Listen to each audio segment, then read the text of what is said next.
I am really disappointed in you. Yes, you.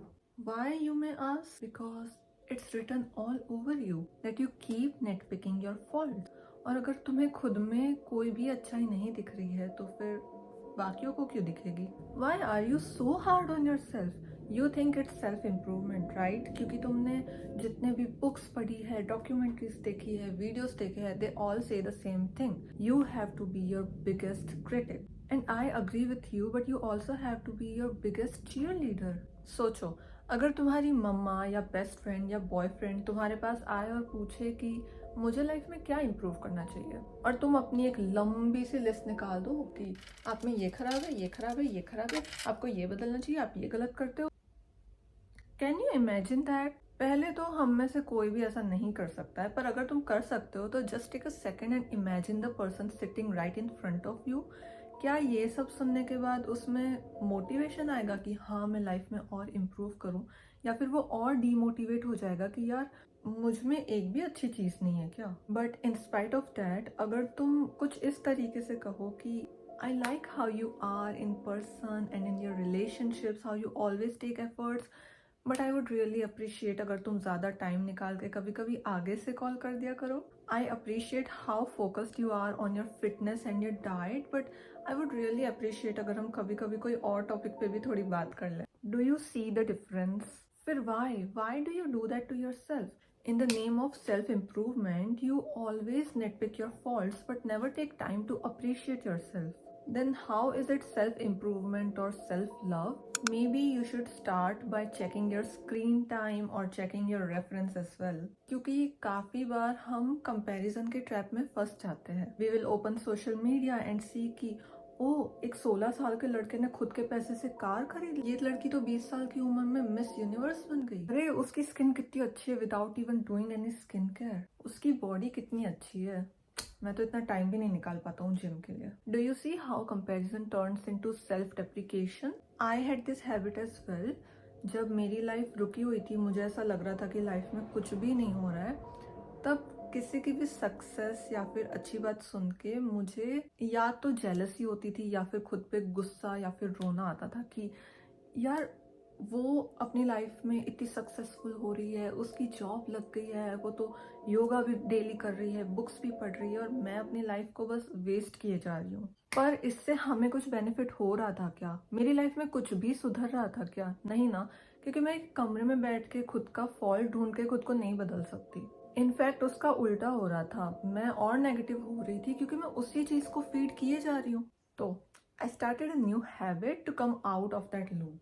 तो जब भी मुझे लगता था कि इस पर्टिकुलर इंसान की लाइफ में कुछ भी अच्छा होता है तो मुझे जेलसी हो रही है, मैं इसके लिए खुश नहीं हो पा रही हूँ। तो आई स्टार्टेड नोटिसिंग दैट, और फिर जब भी मुझे वो फीलिंग आती थी खराब वाली, तो फिर मैं अपनी डायरी या फिर नोट्स ऐप में लिख देती थी कि ओके, इस पर्टिकुलर लड़की से हर इंसान आगे से बात करता है, she is quite popular, why is she popular?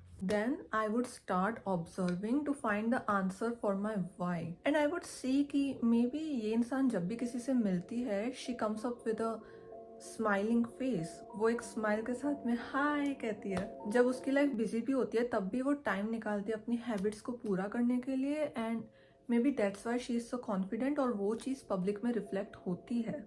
Which brings me to my another point. Keep your promises to yourself. और जिसने भी ये स्कूल में बनाया है ना कि promises are meant to be broken, no, they are not. भूल जाओ इसे। If you are promising something to yourself, act on it. सुबह 8 बजे उठना है कल, उठो। आज एटलीस्ट 2 लीटर पानी पीना है, पियो। कल से एटलीस्ट 5 मिनट स्पीकिंग प्रैक्टिस करनी है, करो। ये सब बहुत छोटी चीजें लगती है, पर trust me it really helps, क्योंकि by acting on your promises you are creating evidence in your brain that you are a reliable person. Imagine करो ना, तुम्हारा कोई फ्रेंड है, वो तुम्हें कह रहा है आज मैसेज करके कि चल इस संडे पे ना मैं तुझे शाम को 5 बजे कॉल करूंगा। संडे आ गया, 5 बज गए, तुम वेट कर रहे हो उसके कॉल का, रात हो गई, मैसेज आता है कि सॉरी यार मैं भूल गया, मैं बिजी था, नेक्स्ट संडे ना मैं पक्का 5 बजे कॉल करूँगा। नेक्स्ट संडे आया, तुमने वेट किया, अगेन सेम थिंग, वो भूल गया या बिजी हो गया जो भी, तो what do you think will happen? तुम्हें दिमाग में यही लगेगा ना कि यार ये तो अपनी बात पे रहता ही नहीं है, मैं पागल हूँ क्या, मैं वेट किए जा रहा हूँ इसके फोन का। तो अगली बार वो फ्रेंड अगर तुम्हें कोई प्लान भी बनाएगा ना आगे से कि चल यार ट्रिप पे जाते हैं, तुम दिमाग में यही सोचोगे ना कि एक फोन तो टाइम से होता नहीं है, ट्रिप पे जाएंगे भाई साहब। सेम थिंग, ऐसा सोचो कि तुम अपने छोटे वर्जन से कुछ प्रॉमिस कर रहे हो। फॉर एग्जाम्पल, मैं 5 साल की धैर्य को कह रही हूँ रोज रात को कि बेटा आज आ जाना, आज ना अपन बुक पढ़ेंगे। वो बच्ची वेट किए जा रही है रोज रात को 1 हफ्ते तक, ताकि वो बुक पढ़ के अपनी लाइफ में अच्छी बन सके, इम्प्रूव कर सके। पर मैं बिजी हो जाती हूँ या मैं भूल जाती हूँ, और वो 1 हफ्ते तक वेट किए जा रही है कि धैर्य आएगी, बुक पढ़ेगी, पर इवेंचुअली वो थक जाएगी और उससे हमारा रिलेशन इतना स्ट्रांग नहीं रहेगा, क्योंकि मैं उसको किया हुआ प्रॉमिस पूरा ही नहीं कर रही हूँ। पर अगर मैं अपना वादा पूरा करती, मैं 1 हफ्ते तक रेगुलरली 5 मिनट के लिए बुक पढ़ती उसके आगे, और फिर नेक्स्ट टाइम कहती कि चल आज से ना अपन 5 मिनट की जगह 20 मिनट बुक पढ़ेंगे, तो वो 5 साल की धैर्य खुश होती कि okay I can trust her. वो जो बोलती है वो कहती है, उसने इतने दिन कहा था कि वो 5 मिनट बुक पढ़ेगी, वो आई, so I can wait for her in the future as well. तो I think it really works to think कि मैं अपने इनर चाइल्ड से कुछ प्रोमिस कर रही हूँ and I have to fulfil that, ताकि हमारा रिलेशन स्ट्रांग रहे।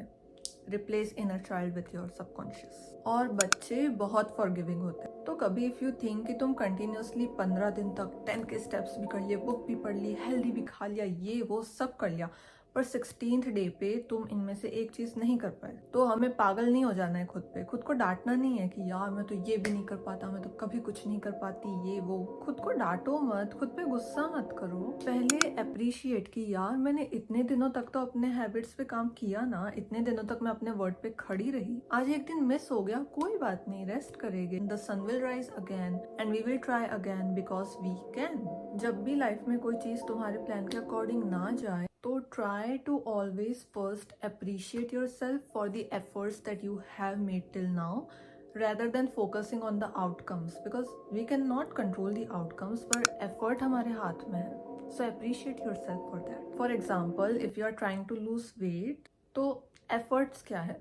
मे बी स्टार्टिंग में तुम 5 मिनट वॉक से शुरू करोगे टू बिल्ड अ हैबिट, फिर थोड़ी बहुत एक्सरसाइज करनी शुरू करोगे, अपने न्यूट्रिशन इनटेक को मैनेज करोगे। अब 1 महीना हो गया, तुम कांच के आगे खड़े हो और मे बी तुम्हें कोई ड्रास्टिक चेंज नहीं दिख रहा है, तुम्हारी बॉडी तुम्हें वैसी की वैसी दिख रही है, पर उसके लिए तुम कल से सब कुछ करना छोड़ो तो मत ना। खुद पे प्राउड करो अपने एफर्ट्स के लिए। आउटकम धीरे धीरे दिखेगा, और अगर हम एफर्ट लगाएंगे तो हम आउटकम की उम्मीद भी कर सकते हैं। अगर हम कुछ मेहनत ही नहीं कर रहे तो फिर वेट भी किस चीज का करेंगे, right? I mean I know sometimes things are taking time, but the time will pass anyway, so why not keep trying? And दुनिया में बहुत सारे लोग हैं हमें नीचे गिराने के लिए, डीमोटिवेट करने के लिए, बीच में कुछ भी रोड ब्लॉक्स लाने के लिए। तो फिर हमें खुद की प्रॉब्लम्स क्यों बढ़ानी है, खुद पे भी गुस्सा करके, डांट के। There is a difference between being self-aware and being overly critical about yourself. तुम जेनी किम या फिर शाहरुख खान या Katrina Kaif, I mean can you imagine कि वो लोग एक रूम में बैठ के बस खुद को बुरा बोले ही जा रहे हैं कि ओ मैंने ये नहीं किया, मुझे उस मूवी में ऐसा करना चाहिए था, मुझे ज्यादा प्रैक्टिस करनी चाहिए थी, मुझे उस एक्टर के साथ काम करना चाहिए था, मुझे अपने गाने में ये लिरिक्स नहीं लिखनी चाहिए थी। Can you imagine Shahrukh Khan saying कि मैं तो लाइफ में कुछ भी नहीं कर सकता यार, मेरे बस का ही नहीं है भाई कुछ भी। No, he will try his best at this very moment. जो चला गया वो चला गया। The ability to bounce back will always take you forward in life. Imagine कि लाइफ में अगर तुम कभी गिरते हो तो नीचे एक ट्रैम्पोलिन है which takes you even higher. ऐसे मत सोचो कि गिर गए तो नीचे गड्ढा है और बस एक बार गिर गए तो लाइफ खत्म, tata bye bye. No, bounce back, redirect, build resilience for yourself. चलो आज का बहुत ज्ञान हो गया। I want to end this with saying कि I am a huge Olivia Rodrigo fan, और उसका जब पहला एल्बम आया था ना, drivers license and deja vu, sour, ये वो, I used to listen to it a lot. पर अभी जो नया एल्बम आया मैं उसमें थोड़ी पीछे हो गई थी क्योंकि मैं बाकी गाने भी सुन रही थी और लाइफ में बहुत कुछ चल रहा था, पर मैंने आज बैठ के सारे गाने सुने एंड आई लव इट। और सबसे ऊपर I would say that stupid song है, ड्रॉप डेड तो सबसे ऊपर है, okay, then I think there stupid song and cure. Honey bee, I mean सारे वो सब बहुत अच्छे लगते हैं मुझे. She is just so amazing. So मैंने बहुत बक कर दी है, and I really love this kind of videos. So if you like, if it helps, please like, share, subscribe, and I'll see you next time. Bye bye.